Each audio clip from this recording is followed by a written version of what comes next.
Hi, I'm Melissa. I'm an intuitive coach and mentor, And I'm Louisa. I'm an awakening coach and energy healer. and we're your spiritual besties. We're just everyday women having an extraordinary human experience. You see, we've both been led down the path of amazing discoveries through the power of spirituality. So, we're here to share our experiences as we dive deep into all things sacred. Our hope is that we can contribute to the collective conversation to help you feel less alone and more confident as you walk the path to becoming more connected with the universe. We'd love for you to join us each week as we share our discoveries and navigate this journey together. So, understanding that you get to choose what those beliefs and thoughts are, and it will literally change your life. Literally, That's, right? Like we're living proof of that. yes, It will literally change your life. Like yeah, you still have to clean your house, right? Like you right. like for me, it's cooking. Like I still have to cook like that. Oh my goodness. But you know what? For the most part, I look at that. I get to cook a meal for my kids. Like I get to cook something that I get to watch them enjoy, right? Where before it was like, oh my God. And not that I'm sitting here saying I like it, I don't. But it's like the change in perspective. When I sit there and get to watch my children enjoy the meal that I cooked, the next time that I go to cook, that memory, I just have to bring it back. And that hour and a half of cooking and cleaning, it eases it because that small moment, that one shot, that one picture that I took Mhm. away from that evening and all of that work, because that's what it feels like for me, it really changes that whole experience. And I get to choose that. There's nothing that anyone else in my life can do to make me look at it that way. There's nothing that anyone, it is all me. It is all my own choice. And I'm glad that you explained it the way that you did because I feel like there are a lot of things that we hear, right? Like we hear, live your truth. It is your choice. You get to decide. You are in Mhm. control. But you don't often get to understand exactly what does that mean and what does that look like. But that's what it looks like. It looks like spending an hour and a half in the kitchen cooking a meal, doing something that I do not love for those like 7 minutes that my kids are going to sit there and I get to see how much they enjoy the work that I put in that I didn't necessarily love. So thank you for Yeah, that. That was you awesome. get to find the gratitude, Yeah. right? Like it's that gratitude piece of once you change that perspective and change that lens, and then you can see things from that place of gratitude. And even just changing the way that we say it, like I get to, changes the way that we feel about it. Because then when you realize that you get to do that, then you almost just automatically have gratitude for the fact that you get to do that. I get to have food in my house Yeah. whenever I want. I get to make whatever food I want to make for my family. I get to sit down to dinner with them every night. I think that's why language is so powerful and the way we frame things is so powerful because it really does. It changes that perspective. As soon as you say, I get to, immediately you're going to start feeling gratitude about that situation versus, oh, I have to do this. That just, it feels so different. And I truly believe this. I think that's what all of the manifestation, all of that kind of work. To me, for me, the light bulb moment was understanding that the things that we are seeking in life, right? If we're seeking more success or more money or whatever, it's because we think that we will feel different when we have those things. Yeah. I think we all feel that way at some point, right? It's like just the general sort of standard thing. And I think that's why a lot of times you hear people talk about, I wanted this success or I wanted this thing. And it was truly because they thought that they would feel different. Oh, I want to lose 20 pounds because you think that you'll feel like a different person then. You're like, oh, I'll be happy when I lose 20 pounds because the reason I'm unhappy now is because I weighed 20 pounds more than I want to, right? Literally, So many of us. not like I've done calling that. people out. I'm saying like I've been through this. This is a reality, right? For so many people. And I think that's where people think, oh, I'll just manifest this weight loss. And it's no, what you do is actually cultivate the feelings that you want to feel. Like if you want to feel confident, if you want to feel like great in your skin, great in your body, then you cultivate those feelings. You change your mind, you change your beliefs, you change your thought. Do it. And then you've basically manifested this sort of what you thought was a future reality of, oh, feeling better. Like you've already manifested the feelings, you've manifested that way of being. And so then that's actually when like people lose the weight. Like when you're just like, I'm content with who I am as a person. And then you're like, oh, wow, it feels really good when I move my body, or it feels really good when I eat foods that are truly nourishing for me.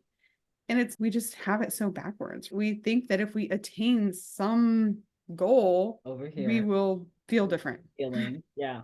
And then we do But all it's the opposite. a couple of things within that is I think we fail to think about what we're meant to learn.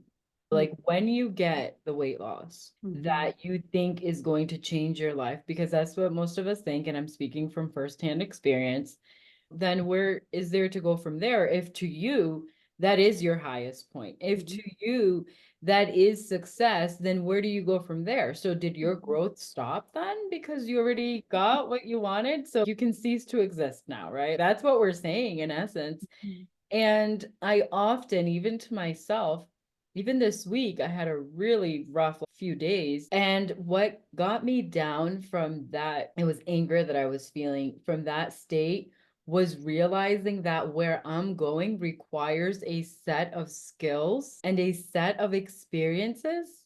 When I was able to calm down enough to recognize that, is when I was like, okay, this is just part of the journey to get me to where I need to go.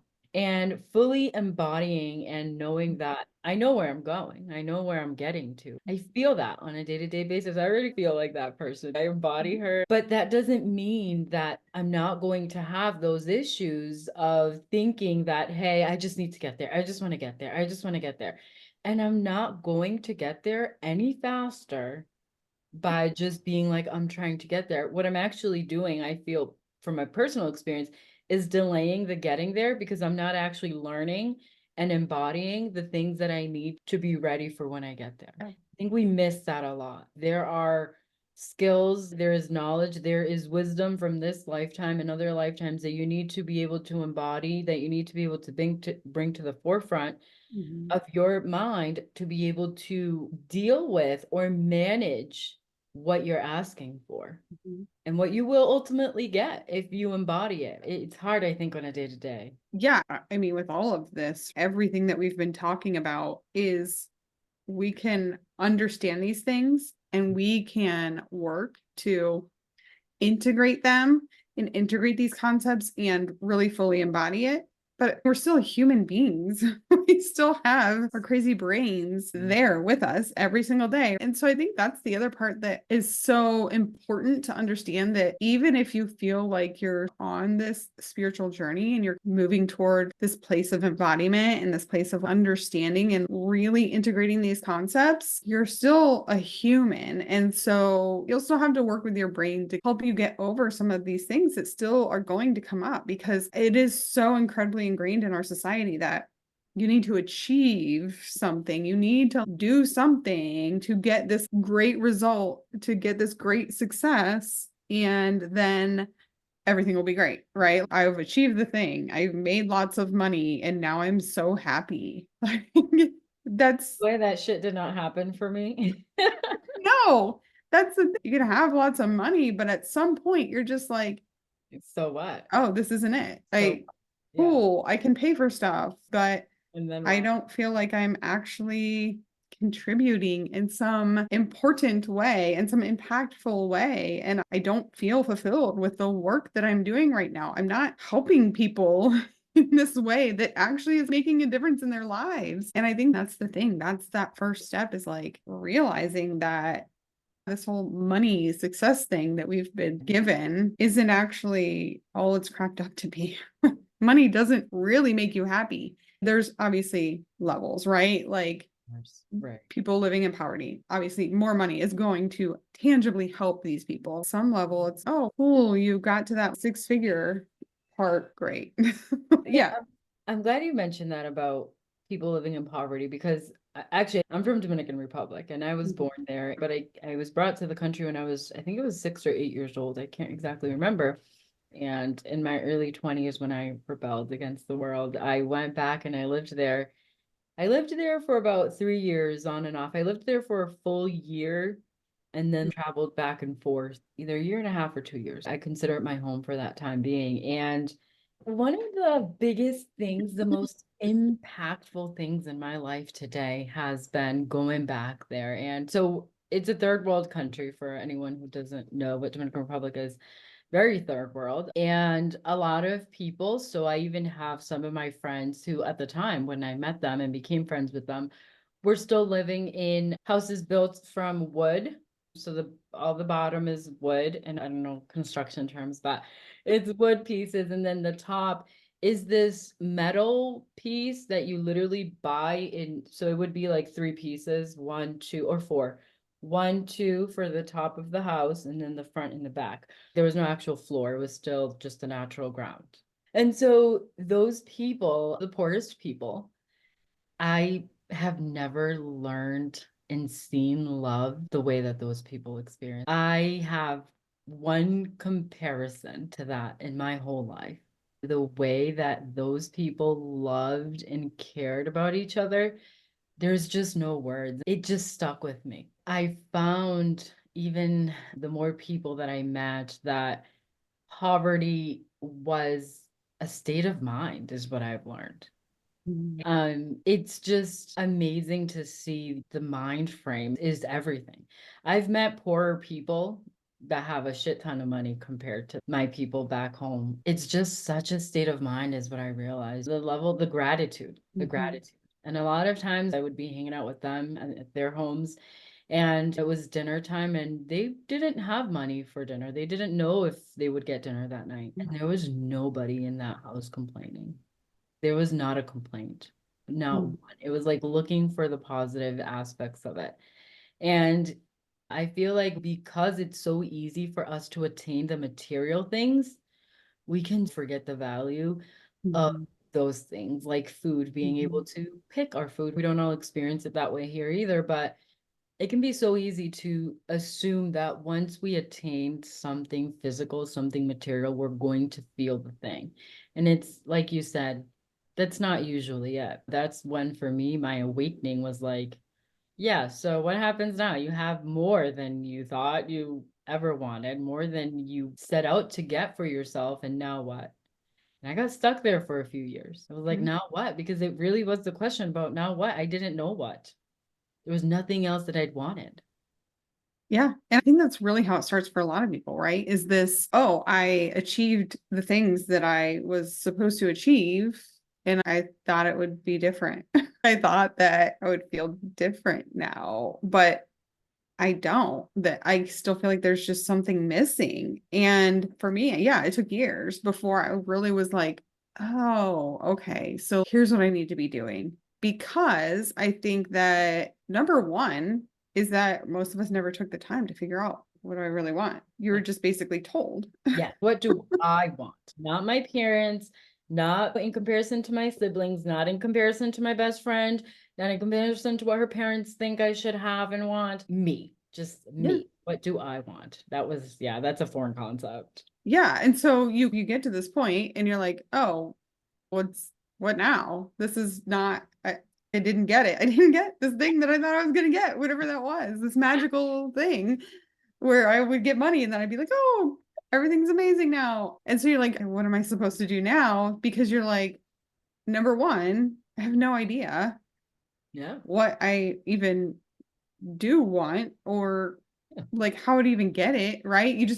You're lost, right? You're just like, I don't even know what am I supposed to do? How do I actually get this feeling that I was really after? And then also, I think that it starts and it has to start with here are the things that like I don't want. And then you start figuring out like, I know I don't want this. And I know that this doesn't seem to really matter for me, or I know that I don't want to just keep doing the same thing.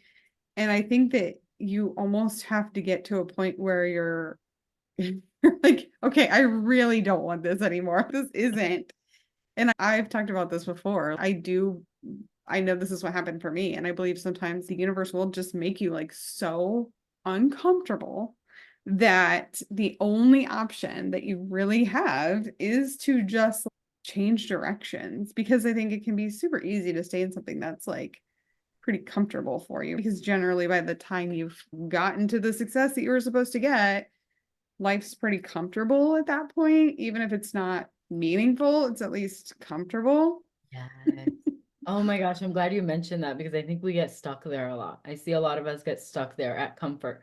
We're like, I'm so comfortable. I'm so comfortable financially. I'm so comfortable in Mhm. this space, in this home. Mhm. And speaking from firsthand experience, it was like, yeah, this house was so beautiful. And everybody would walk in and would be like, oh my God, this house is so amazing. And oh my gosh, and all these beautiful things. And I'm like, yeah, it's cool. And they're like, oh, what do you mean? And I'm like, yeah, it's a house and we get to live in it and it's great because I didn't love it. But we get so stuck there where it's comfortable. It's a comfortable house. It's very comfortable. It has space for all of us and it has extra space. And I get to have the 3 living rooms that I never knew I wanted, but maybe I do because everybody else says how cool it is. The universe, because that was my experience, was like, look around. Do you even like? I started with the floors for me. I don't know why. They were actually beautiful floors. They were stunning floors. It's not that I couldn't acknowledge and, value the floors. I did, but I knew that I didn't like them. I knew that they weren't my floors. They Mhm. were not my floors. And once you start, and I'm sharing this because I think it's a really real way, I was able to start depicting what I did and did not like. It was like once I started to pay attention, I was able to be like, okay, like you mentioned, I started with this is what I don't like.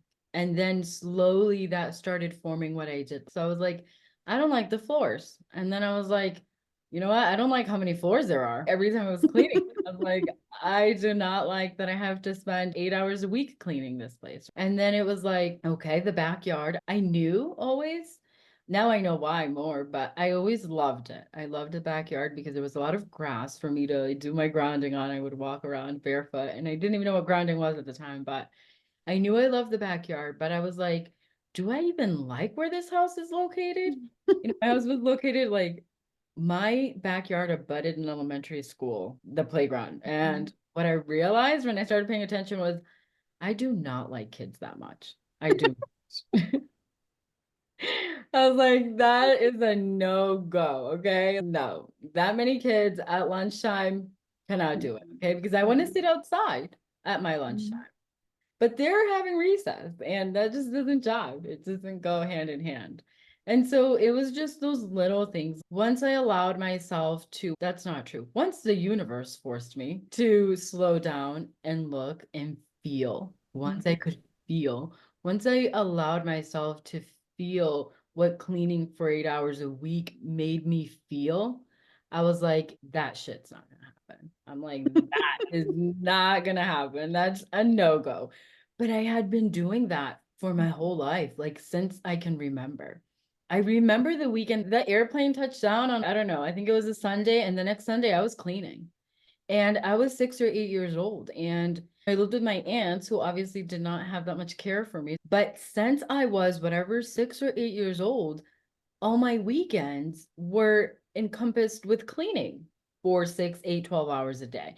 So it was normal for me. I had been doing that my whole life. It was just what I knew. And every other woman in my culture experienced something pretty Mhm. similar too. And I shouldn't complain about it, was how I felt because I get to clean this big, beautiful house. I was like, once I slowed down, I was like, I don't care. I don't care. I think, unfortunately, it takes something like, for me, my spiritual awakening for myself, based on all the conditioning and all of the trauma that I had experienced. I think it was always going to take something drastic for me to Mhm. make a shift. I wasn't going to slow down. I wasn't going to stop cleaning. Engraved in my, if your house is not absolutely perfect, where somebody could come in and take like photos for a magazine, literally at all times, I felt like a failure, like I was failing at my womanhood. And I feel like a lot of us feel that way. And I'm here to tell you, we're here to tell you that no, heck no, it's your truth. It is If you you. saw my house, you would know that I don't have that belief ingrained in me. I do feel like I do still have the feeling of, oh, if people are coming over, like it has to be presentable. But I have let go, probably out of necessity with having 4 kids. Yeah, I've let go of you're a that little some. bit. You're a little. But I've also realized that way that my house gets with 4 kids, destroying it every day, I don't feel good in that. I like having the space and like the openness that comes with like having things picked up. So for me, picking up, cleaning up is almost like a self-care thing in some way too. So I feel like regardless of which way you're going, it is all about leaning in and figuring out what feels right for you that you want. And I think that's something that, like we've just said, isn't obvious for so many of us. It's not there. It's not like you can just one day realize, oh my gosh, this isn't what I wanted.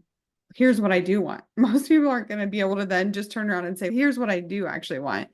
And I think it is getting through all the layers of what you've been told that you should want, or just your beliefs, like changing your mindset about it. For me, the discomfort was around my job. And I knew for years that it wasn't what I was meant to be doing. I didn't really know what I was meant to be doing. And then even when I figured out I am meant to be a coach, like I know that, then it was still but I'm comfortable in this Yes. place Yeah. and trying to change the direction of my life, of my career at this point seems uncomfortable. Yep. And so let me just stay comfortable a little longer. And then eventually my job was so incredibly uncomfortable that I was like, okay, I have to make a change at this point. And so now is the time. Now is when I do this. That's a wrap for this episode. We hope you found some inspiration, a helpful tip, or maybe just a good laugh. Remember, amazing human, you are not alone on this path to connect with your inner wisdom and the universe. To stay connected and keep the conversation going, subscribe to our YouTube channel and our podcast so you never miss an episode. And if this episode resonated with you, share it with your friends, family, or anyone who might find value in it. Until next time.